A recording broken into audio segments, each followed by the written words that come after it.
Kegiatan rapat dengar pendapat terkait pengadaan kendaraan pelayanan desa di Kabupaten Pinrang antara Komisi 1 DPRD Kabupaten Pinrang bersama mahasiswa pengurus pusat PPKPMP berlangsung panas.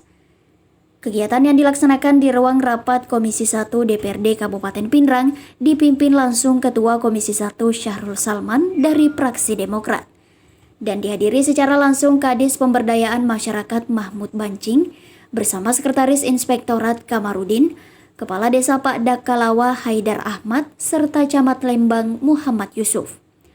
Kadis Pemda Kabupaten Pinrang Mahmud Bancing dalam penjelasannya kepada para peserta rapat dengar pendapat mengatakan, pengadaan mobil pelayanan kesehatan desa ini pengadaannya diatur dalam Nomenklatur nomor 20 tahun 2018. Subbidang bagian kesehatan tergolong di 4 penyelenggaraan desa siaga kesehatan dengan pengadaan mobil pelayanan kesehatan desa. Itu berdasar dari hasil musyawarah dusun akan dilanjutkan ke musyawarah desa yang selanjutnya akan disahkan dan diverifikasi oleh camat. Dan kemudian akan dibuatkan rekomendasi ke pihak PMD untuk dicairkan dananya di keuangan sesuai dengan kebutuhan masyarakat pada hasil musrengbang dengan menggunakan alokasi dana desa. Sedangkan untuk dana desa itu sendiri, pencairannya harus langsung ke Kota Parepare.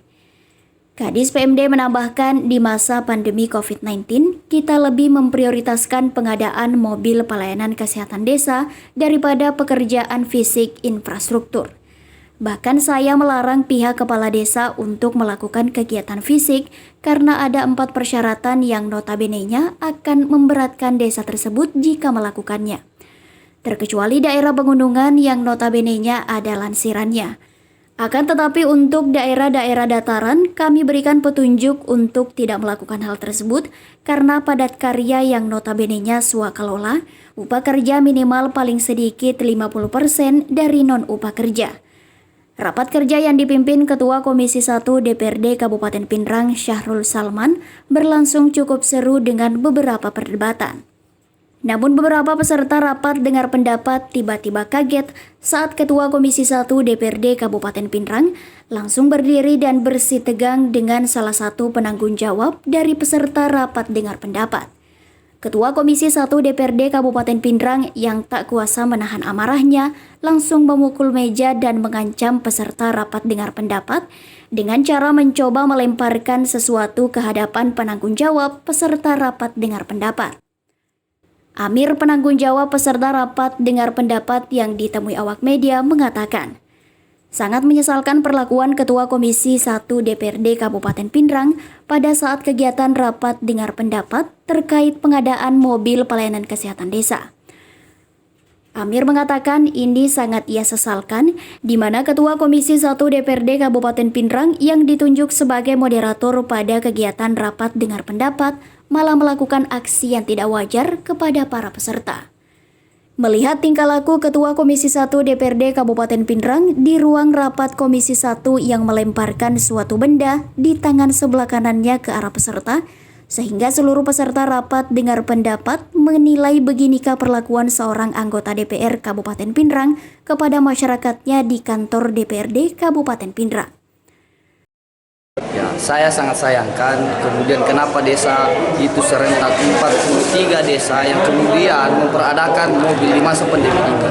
Menurut investigasi kami itu kemudian disayangkan di masa pandemi ini itu tidak produktif. Maksud saya bukan hal yang urgen itu kemudian harus diperadakan. Saya pikir masih banyak kegiatan-kegiatan di desa yang kemudian bisa dilakukan oleh Pak Desa. Dan saya berharap PMD dan Inspektorat itu kemudian betul-betul menjalankan tugasnya sebagaimana mestinya untuk mengawal desa ini. Kira-kira seperti itu. Tadi kan ada tuntutan untuk membuktikan dokumen pengadaan mobil pelayanan desa. Nah, ketika itu tidak bisa terrealisasi, bagaimana langkah selanjutnya? Nah, kalau memang Pak Desa itu kemudian tidak mampu memperlihatkan bukti bahwa mereka prosedur dalam mendapatkan mobil ini, dia tidak mampu memperlihatkan foto musrembang dan beserta absen musrembang, maka saya sampaikan bahwa 1 minggu ke depan itu kami akan melakukan demonstrasi dan konsolidasi. Dan sedikit lagi nih, Ini tadi kan sempat tadi bersitegang ini masalah apa sih sebenarnya sehingga bisa hampir bersitegang dengan ketua komisi? Saya sangat sayangkan kepada ketua komisi 1 yang kemudian hampir melempar saya sehingga saya itu terpancing dengan emosi. Padahal mereka harus tahu tugas dan fungsinya sebagai anggota dewan yang ada di Kabupaten Pindrang. Kira-kira seperti itu. Jadi harapannya ke depan ini Harapan untuk saya- inspektorat dan PMD serta anggota dewan dalam temu dengar pendapat ini. Harapan saya itu kemudian bagaimana inspektorat, PMD beserta anggota komisi 1 itu betul-betul menjalankan tugasnya dalam mengawal pengadaan mobil tersebut. Kan ada dengar pendapat ini antara KPMP dengan PMD dan ini permasalahannya apa sih sebenarnya, Kak? Saya tidak menganggap permasalahan karena kami lakukan sesuai regulasi yang ada. Jadi mulai dari musdus, musyawarah desa, RKP, APBDes yang ditetapkan, baru disahkan, diregulasikan di kecamatan ke sini. Untuk desa sendiri yang ada di dalam tadi dibahas itu, Kak, apakah memang sudah memenuhi standar atau bagaimana?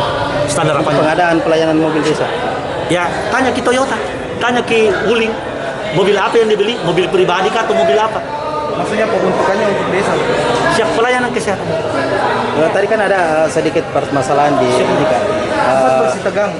Nah, statementnya ya bahwa diutamakan mobil pelayanan desa daripada infrastruktur. Tidak ada kata-kata saya begitu. Cuma saya katakan bahwa berdasarkan Permen 13, Permen 13 itu tidak menghendaki terlalu kekinian untuk kegiatan fisik karena ada 4 persyaratan yang terlalu susah kalau dilalui. Dan ini terkait pembuktian yang diminta oleh pihak dari masyarakat dan bagian KPMP ini, apa kalau tidak bisa dibuktikan berkasnya itu bagaimana? Dimintakan sama Pak Desa, tanya sama Pak Desa bukan saya. Kemudian ini tadi Pak yang terkait itu biasa dilihat di warkop itu mobil, apakah ini mobil bisa dipakai pribadi atau khusus untuk pelayanan kesehatan saja? Bukan saya yang pakai mobil. Tidak, maksud saya ini bagaimana aturannya? Sebagai PMD, sebagai Desa PMD tertinggi Aturan dari daripada PMD. Ya, tidak ada juga aturannya di PMD. Berarti ini bisa saja dipakai pribadi, Ya. bisa saja dipakai pribadi begitu karena tidak ada aturan. Untuk sama tadi kan dijelaskan belum ada SOP-nya. Seperti itu. Ya. Jadi untuk kedepannya apakah ada ingin dibentuk peraturan desa atau seperti apa? Insya Allah kalau itu memang diinginkan oleh semua pihak dan dianggap harus ada SOP. Oh, berarti begini Pak, jadi pengadaan dulu baru SOP di belakangnya nanti diatur. Bukan SOP dulu baru pengadaan. Begini deh, bukan saya tidak pernah Katakan belum ada SOP. belum tadi. tidak pernah saya katakan begini. Itu kan yang adakan adalah desa, musyawarah desa. Jadi kaitannya dengan PMD sama sekali tidak ada itu. Musyawarah desa. Kemudian yang ngatur ini kan ceritanya ini kan belum ada SOP-nya, berarti belum ada aturannya bahwa ini mobil khusus dipakai saja Oh, pelayanan kesehatan. ada aturannya. Ini ada aturannya. Ini Ya itu dia aturan. Perbuk itu perbukan adalah petunjuk teknis. Aturan pemakaian ini. Ya, Tapi memang ada Perbup ini, Pak. ya, tidak ada karena sudah dijelaskan di Permen. Perbukan adalah petunjuk teknis. Ketika sudah ada di Permen, tidak perlu lagi diadakan petunjuk teknis di Perbuk. Berarti tidak ada perbuknya kalau begitu. Ya, tidak ada memang. Tapi ada karena ada di Permen. Ya, itu kan jadi simpan siur. Karena justru salah lah kalau dibahas juga di sini. Itu kan tumpang tindih jenuhnya. Jelaskan sedikit sebagai inspektorat ini ketika ada memang kejanggalan di dalam pengadaan mobil pelayanan desa. Jadi itu kan kalau kami inspektorat melihat ini kan dokumennya apakah sudah tertera di RPJM desanya, RKPD-nya, kemudian kalaupun tidak apakah dia melalui musyawarah. Kemudian kelayakannya dan manfaatnya ya kita kembalikan ke desa. Nanti yang kami periksa itu yang kami awasi adalah prosedur pengadanya apakah itu sudah melalui mekanisme yang benar. Cuma itu saja. Ya, dan kalau misalnya itu tidak terjadi, apa langkah yang diambil? Akan ada rekomendasi yang kami keluarkan. Rekomendasi apa itu? Rekomendasi bisa saja pengembalian, bisa saja tergantung ininya, tergantung timbangan beratnya seperti apa dia punya ini. Itu kalau misalnya dia ternyata istilahnya markup ya jelas pengembalian. Kalau ini cuma maladministrasi ya kita sudah perbaiki seperti itu. Dari kantor DPRD Kabupaten Pindrang, Dain Tojeng mengabarkan.